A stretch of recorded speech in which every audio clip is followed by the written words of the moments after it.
അപ്പോഴേ എനിക്ക് പൂരിയുടെ കൂടെ ഒരു വടയും കൂടി വേണം. ഇല്ല, നിനക്ക് അതിനുള്ള ഭാഗ്യമേ ഉള്ളൂ.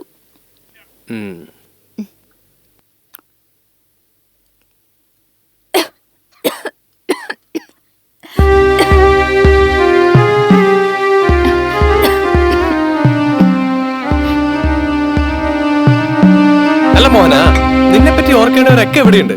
പിന്നെ ആരാ നിന്നെ പറ്റി ഓർക്കാൻ? എല്ലാവരും എന്താ മിണ്ടാതിരിക്കുന്നേ? Come on, say something.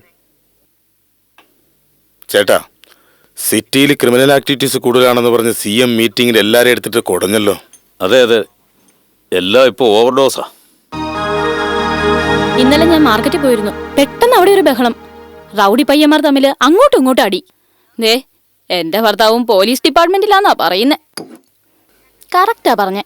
ഈ റൗഡികളെയൊക്കെ ബോംബെയിൽ എൻകൗണ്ടറിൽ തട്ടിക്കളയാ. ഇവിടെ അത് തന്നെയാ വേണ്ടത്. പോക്കിരികള് ഇപ്പൊ കമ്മീഷണറുടെ വീട്ടിൽ കയറിയാണല്ലോ. ആര്? എന്നെ പറ്റിയാ? നീ കഴിക്ക്. ഇപ്പോഴത്തെ സിനിമകളിൽ കാണിക്കുന്നില്ലേ റൗഡി പിള്ളേരെ ഹീറോ ആയിട്ട്? റൗഡി ഹീറോസിനെ പ്രണയിക്കുന്നതാണല്ലോ ഇപ്പോഴത്തെ ഫാഷൻ.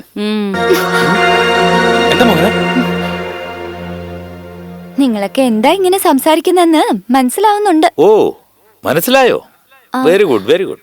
നിങ്ങൾക്കെല്ലാം മനസ്സിലാവുന്നുണ്ടല്ലോ. ഞങ്ങൾക്ക് മനസ്സിലായി. ഹാവോ, അപ്പൊ ആ ജോലി എനിക്ക് മിച്ചം.